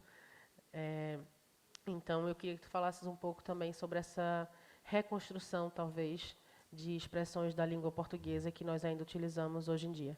Em relação ao Edson, eu gostei muito da tua fala, eu me identifico porque eu sou também descendente dos índios de Pesqueira, né, daquela região ali, já do sertão de Pernambuco. Mas eu queria saber de ti em relação à região amazônica. Eu sei que há agora, na atualidade, uma devastação completa da floresta, né? Uma devastação completa das tribos indígenas, inclusive com envenenamento dos rios, morte de crianças indígenas pelo mercúrio nos rios por conta dos garimpos, ilegais. E eu queria saber de ti se existe já um pensamento, uma proposta, uma mobilização dos pensadores indígenas, das comunidades indígenas, de trabalhar a reconstrução dessa Amazônia, a reconstrução dessa devastação ambiental que está sendo feita na Amazônia, e nessa devastação que está sendo feita também com as tribos indígenas, né, com a violência, que está uma coisa assim atroz, sempre foi, mas agora está uma coisa assim incontrolável. Temos uma última pergunta dessa rodada, por favor. Boa tarde, meu nome é Eliana Bibas, eu sou da Casa do Brasil de Lisboa. É mais uma curiosidade, eu gostei muito de todas as intervenções, mas é mais uma curiosidade. Há um projeto no Brasil, um projeto premiado, multidisciplinar, que é intitulado Cartografia Social da Amazônia, e que eu conheço por amigos e pessoas que participam nesse projeto, mas queria saber, quer dizer, como ele é interdisciplinar, como é que vocês veem isso, e se por acaso algum de vocês teve a possibilidade de trabalhar ou de ter um contato que pudesse fazer uma parceria com esse projeto, que me parece um projeto muito interessante, na medida em que trabalha com as populações locais e que empodera no sentido de fazer a sua própria definição, sua própria investigação, e não fica aquela distância entre a academia ou outras disciplinas e a população em geral, de todas as etnias e pronto, de todas as origens, os povos originários, os quilombolas, enfim. Queria mais curiosidade de saber o que vocês sabem disso e o que souberem para transmitir um pouco para o público. Obrigada. Então, microfone aberto para a mesa. Começa pela ordem, então, da apresentação. Por favor, Ana Flávia. Vamos lá, vou tentar ser bem sintética. No domingo à tarde, né, domingo, dia 30 de outubro, né, após todo esse processo e as últimas notícias de que a Polícia Rodoviária Federal estaria impedindo que eleitores, sobretudo na região Nordeste, pudessem se deslocar para votar, eu participei de um diálogo aberto em que eu dizia o seguinte: bom, o que está acontecendo não é necessariamente uma novidade na história do Brasil, porque o projeto era justamente de uma não participação popular no jogo, na vida democrática, chamada democrática, no exercício do direito político e, portanto, na afirmação, na prática da cidadania entre todos.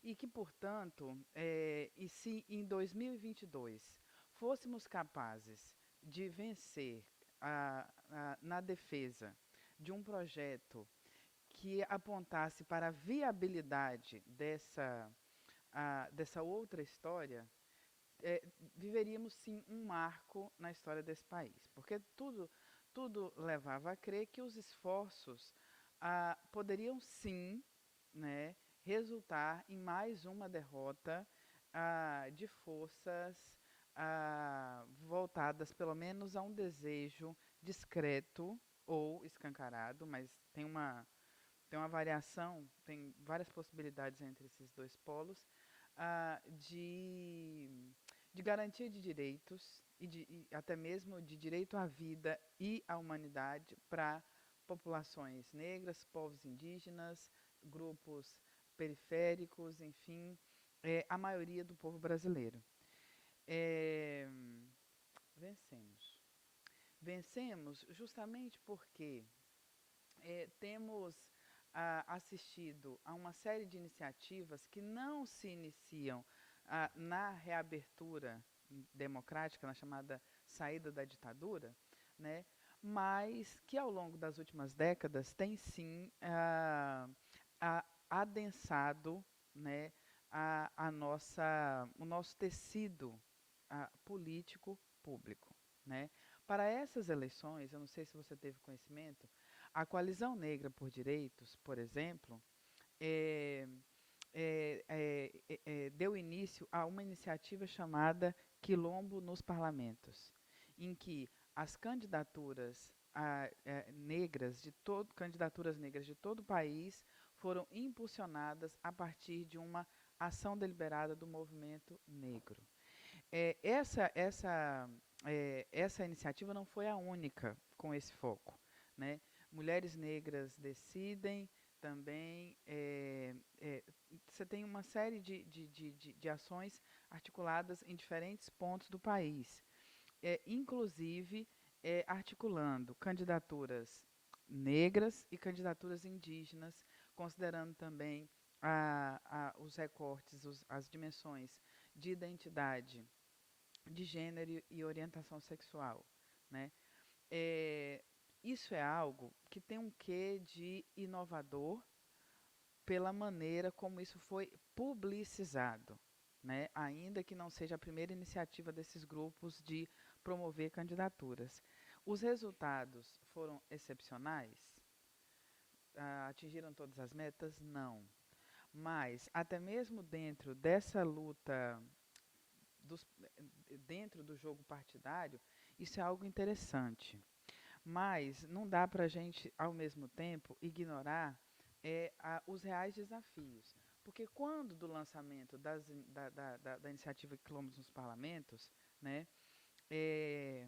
o presidente eleito, Luiz Inácio Lula da Silva, vou confessar, gente, eu vim com um manto quase sagrado já, Lula presidente, se quiserem tirar uma foto no final, tá à disposição, não vou tirar agora, mas isso tudo é para dizer o seguinte, esse é o presidente que temos, das possibilidades é o melhor que tivemos, mas, assim como o Brasil, demanda esforço de reconstrução, análise crítica e compromisso com a superação de seus limites.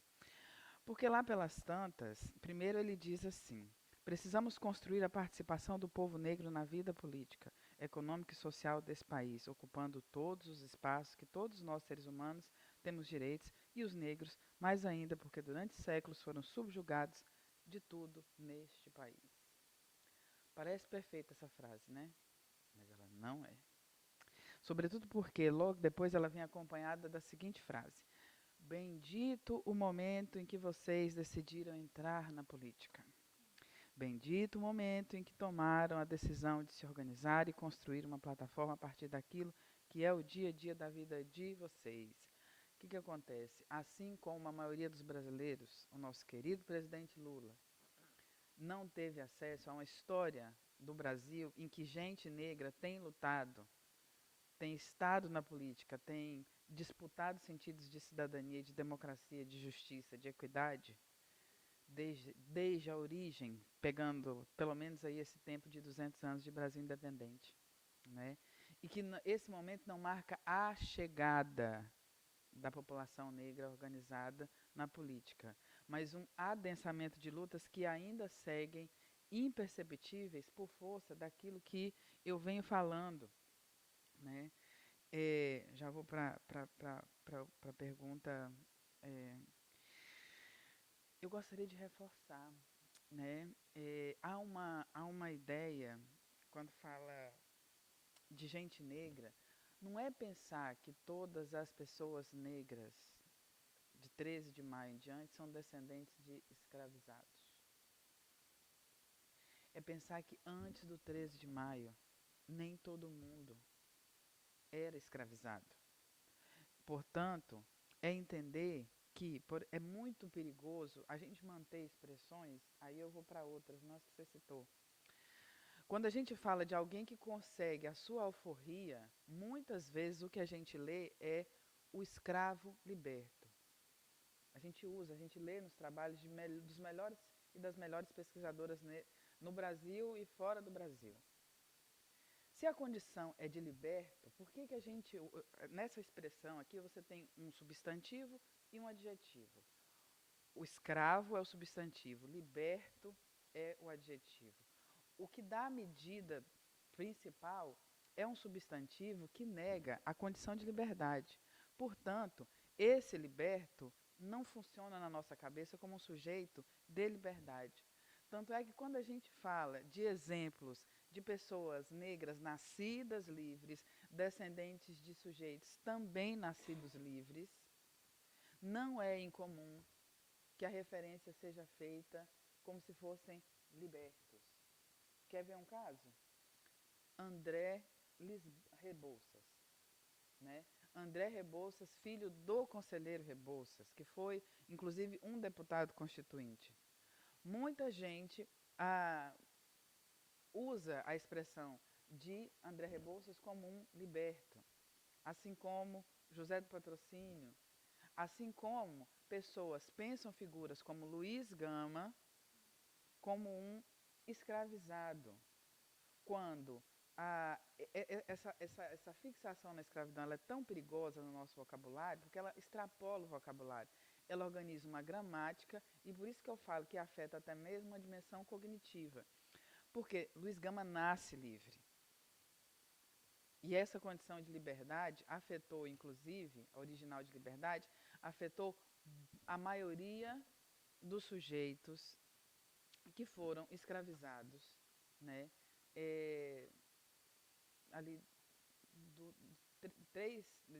enfim, depois de 1830, pelo menos, 31, a maioria, então, dessa população escravizada foi assim submetida de forma criminosa. Ilegal acho que não ajuda a gente a entender. Foi um crime, né? Esse crime, portanto, faria com que a gente tivesse que pensar esses africanos como pessoas livres. E até mesmo a condição de africanos livres, que é uma categoria específica dessa experiência do século XIX, eles são, ainda hoje, muitas vezes lidos como escravizados, mas, sobretudo, tiveram uma experiência dessa condição, dessa fixação na escravidão no século XIX. Né? Luiz Gama, voltando ao caso, é alguém que nasce livre, filho de uma africana liberta, não de uma africana livre. Ele é submetido ilegalmente à escravidão durante 8 anos de uma vida de quase 60. E muita gente pensa o Luiz Gama a partir do lugar da escravidão. É esse tipo de coisa que tem afetado a nossa baixa expectativa sobre a população negra. Né? Eu até trabalho com ensino e formação de professores, mas vou entrar só um pouquinho nessa pergunta para dizer o seguinte: como é possível tratar da incorporação dos chamados povos, grupos subalternos na história, né? Tem uma ideia de que a história dos vencedores e a história dos vencidos. Isso para mim é muito perigoso. Porque se for assim, se for essa a condição de nós pensarmos as histórias de populações negras e povos indígenas nesse país, a gente só vai enxugar gelo. Porque não é possível que a gente siga assim, reduzindo essas trajetórias, considerando que, a despeito de todos os esforços de produção de genocídio, de branqueamento, o Brasil siga sendo um país em que a população negra indígena seja maioria. E eu digo negra e indígena como maioria porque vivemos num momento em que até mesmo esse convite à saída pela mestiçagem não tem atendido, não tem feito sentido na cabeça de muitas pessoas.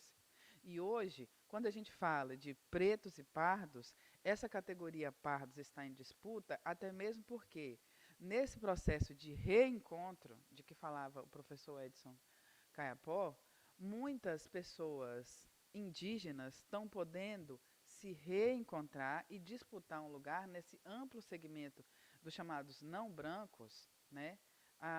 Mas que, a despeito do que vai acontecer nos próximos anos, o Brasil não pode se afirmar como uma nação branca e que, portanto, não houve uma derrota de negros e indígenas.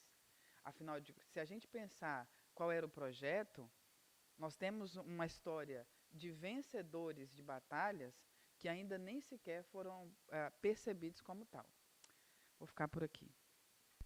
Eu peço, então, muito obrigada, Ana Flávia, que a mesa também faça comentários, infelizmente, breves, para, então, depois iniciarmos o próximo painel. Muito obrigada. Vou ser muito breve mesmo aqui. Então, olha só.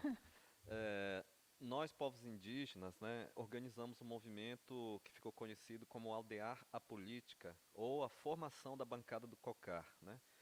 E de uma mobilização nacional, nós conseguimos eleger 2 mulheres deputadas federais, né? 2 mulheres assim, muito guerreiras da linha de frente do movimento nacional, que é a Sônia Guajajara e a Célia Chacriabá, né, que certamente vão fazer um trabalho brilhante. Mas nessa articulação toda, nós conquistamos, no diálogo com o candidato Lula, conquistamos o Ministério Indígena, que já está, né, anunciado, e nós já estamos discutindo dentro do movimento como que esse ministério vai funcionar e para que ele vai existir.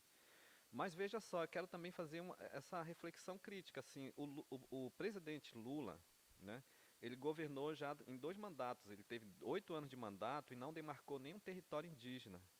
E nós indígenas tivemos muito problema também com Lula, não tanto quanto o Bolsonaro, porque o Bolsonaro nem se fala. Sabe, eu consigo fazer a crítica ao Lula porque vejo como possibilidade de bons diálogos, né? Então, 8 anos que não conseguimos avançar. Só que, obviamente, que a frente de esquerda, a gente tem que abrir assim, pensar bem amplo, né, sobre os direitos dos vários grupos sociais e povos. E aí nós sentamos, então, para conversar com a frente ampla, e a frente ampla falou, olha, nós reconhecemos o erro, e estamos dispostos a reparar esse erro, né, e temos, obviamente, que embarcar aí para fazer os direitos originários acontecerem. Nós acreditamos piamente nisso, mas nós conhecemos muito bem o passado e a história, né, está tudo anotadinho. Bom, enfim, aí José de Alencar, de fato, né, Iracema talvez seja a obra mais fatídica, né, porque a Iracema é a mulher que morre no final e morre de paixão, inclusive, por um colonizador, né. Então, assim, eu trabalho com formação de professores indígenas, especialmente assim, focado na formação para professores que vão trabalhar dentro de escolas indígenas, na língua originária, com saberes originários e tal. Mas essa frente de formarmos pessoas para trabalhar na escola, para desfazer esse eurocentrismo, sabe, para desfazer os preconceitos, desfazer os racismos, isso é fundamental. E nós, movimento indígena, temos feito um movimento que tem crescido bastante, que é o movimento da literatura indígena. Então, existe uma livraria online chamada Maracá, que tem ali exposto uma quantidade muito grande de publicação de escritores indígenas. Eu, inclusive, faço parte desse movimento, tenho várias obras produzidas no campo da literatura, alguns premiados internacionalmente, mas tem a Eliane Potiguara, o Daniel Munduruku, a Graça Graúna, o Ailton Krenak, o Iaguaré Yaman, enfim, né, são vários. Então, temos feito esse movimento e é necessário que os indígenas estejam envolvidos e protagonizem esse movimento de formação de professores. Mas não dá para... Isso aí seria um tema para um outro seminário, né? O Walter Benjamin dá a dica de fazer a história contrapelo, né? Que eu penso que é isso. Então, nós todos, indígenas e não indígenas, e pessoas de vários pertencimentos, temos que incorporar, de fato, o historiador posicionado politicamente em favor da transformação e do antirracismo, no caso do Brasil, né? Então, os indígenas estão buscando esse caminho da pesquisa, né, das instituições, mas levando em consideração que as instituições têm muito a aprender. Na verdade, é um diálogo intercultural, né, que tem que ser feito para nós construirmos essa história contrapelo, né, que o Walter Benjamin anuncia ali nas teses sobre o conceito de história, e que eu gosto muito de fazer citá-lo. A Revolução do Pernambuco, eu gosto muito, viu, minha irmã? Tenho muita admiração, assim, né? Inclusive o José Murilo de Carvalho, ele narra ali no início da publicação A Formação das Almas, sobre a morte do Frei Caneca, né, que foi uma execução, e ele gritando "Viva a República", né? E essa participação indígena muito forte. Vou concluir assim, dizendo que a Amazônia ela está sendo absolutamente devastada, especialmente nos últimos 4 anos, assim, uma devastação absurda, e o presidente da República, Bolsonaro, ia na conferência da ONU dizer que quem estava destruindo a Amazônia eram os povos indígenas. Isso é um outro absurdo. Os povos, a população, sabe, que a gente chama, o grupo que a gente chama de agronegócio, que são os produtores de soja, de cana-de-açúcar e de extração de ouro e de outros minerais, estão declarando guerra à Amazônia, e isso é muito prejudicial para a humanidade como um todo. Então é necessário, né, que a humanidade se posicione, a comunidade internacional se posicione no sentido de proteger os povos indígenas, porque os povos indígenas são protetores por excelência da Amazônia. E isso está muito bem comprovado. Se nós vermos um mapa da Amazônia, nós vamos ver que os territórios da Amazônia preservados são onde estão os povos indígenas. Onde não tem povo indígena, tem soja, tem cana-de-açúcar, tem mineração, tem garimpo e destruição de tudo. E, por fim, sabe, eu conheço pouco assim, esse projeto da cartografia da Amazônia. Tenho ouvido muito falar, mas, sabe, às vezes eu suspeito, eu acho que esse é um outro debate que deveria ser feito assim à parte, sabe? Mas eu suspeito que muitas vezes aparecem muitos projetos que dialogam pouco e anunciam muito em relação ao envolvimento com as comunidades tradicionais. Eu acho que a própria teoria, a ideia de decolonialidade, sabe, que é uma proposta interessante, ela tem que aproximar mais, especialmente dos povos indígenas, para falar com mais propriedade, para ter mais protagonismo, sabe, nos debates. Mas eu não tenho nenhuma dúvida que a cartografia da Amazônia seja muito importante, assim, para nós identificarmos exatamente quais são os problemas e onde eles estão colocados, inclusive para que o Estado brasileiro tenha condições de fazer com tranquilidade políticas públicas de intervenção para melhoria da qualidade de vida e combater o racismo, combater o ecocídio, o genocídio, o etnocídio e por aí vai. Eu conheço pouco. Eu penso assim que são projetos que têm que aproximar mais das comunidades tradicionais e é um projeto com certeza muito importante. Vou passar. Da Edson, Priscila, por favor. Então, falando sobre a questão de Lula, né, a perspectiva dessa eleição, sim, nos 8 anos que Lula foi presidente do Brasil, houve transformações sociais, isso é inegável. Mas não creio que houve políticas no sentido de aprofundamento das questões interstícias do Brasil, da sociedade brasileira, como é o caso de políticas efetivas para a comunidade negra, de políticas efetivas para a comunidade indígena e de políticas efetivas para mulheres, para os LGBTQIA+, né? Inclusive, eu acredito que no Brasil nós temos um discurso dizendo assim, as minorias. Quem são as minorias? Mulheres, pretos, indígenas e as pessoas LGBTQIA+. Não são minorias. No Brasil, as mulheres são em maior percentual do que homens. Os negros, pardos, indígenas são em maior número do que os brancos. E a comunidade LGBTQIA+, não é uma comunidade de minoria. Então, nós precisamos primeiro mudar essa lógica, essa ótica que o próprio Brasil tem consigo, de que a maior parcela da população é vista como minoria, porque quem comanda o mundo político e econômico do Brasil é branco cis, e não vê essas outras categorias sociais como maioria que são. Não é? Afinal de contas, a Ana Flávia falou dos bloqueios da Polícia Rodoviária Federal no Nordeste. O nordestino, nomeadamente, ele é pardo, preto, ele é indígena, ele é pobre, né?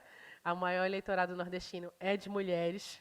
E eram essas pessoas que votavam em Lula, né, que estavam sendo impedidos de votar no dia 30, num ato inconstitucional, passível de cadeia e de pena. Compreende? Então, o que eu espero do governo Lula? Eu espero que, diferentemente do governo Bolsonaro, que foi um governo fascistoide, não é fascista, é fascistoide, é um fascismo ridículo do tropical, né, que tenta ser fascismo real, mas que não tem esse arcabouço, apesar de ser um governo autoritário. É um governo devastador para o Brasil, para a dignidade do povo brasileiro, né, em todos os setores. E eu espero que Lula, agora, quando assumir no dia 1º de janeiro, ele faça um governo olhando para as necessidades sociais do Brasil, como ele fez, né, anos atrás, mas que, para além das necessidades da fome que urge, daqueles que estão, 33 milhões de brasileiros hoje passam fome, que ele também olhe para a maior parte da população brasileira, que é negra, parda e indígena. Que ele faça, nesses 4 anos, aquilo que não foi construído naqueles outros 8. Né? E que, a partir desse momento, com a eleição dessas lideranças indígenas, das lideranças negras, das lideranças femininas, porque falemos das mulheres também, né? E das lideranças LGBTQIA+, que nós possamos transformar o Brasil, né? E que essas pautas tão duramente batalhadas para serem postas na sociedade, ouvidas e consolidadas, o sejam efetivamente. É isso que eu espero. Oxalá. E com isso eu termino agradecendo as perguntas, os debates e a toda a mesa, aos organizadores. E daqui a 15 minutos começamos o próximo painel. Muito obrigada.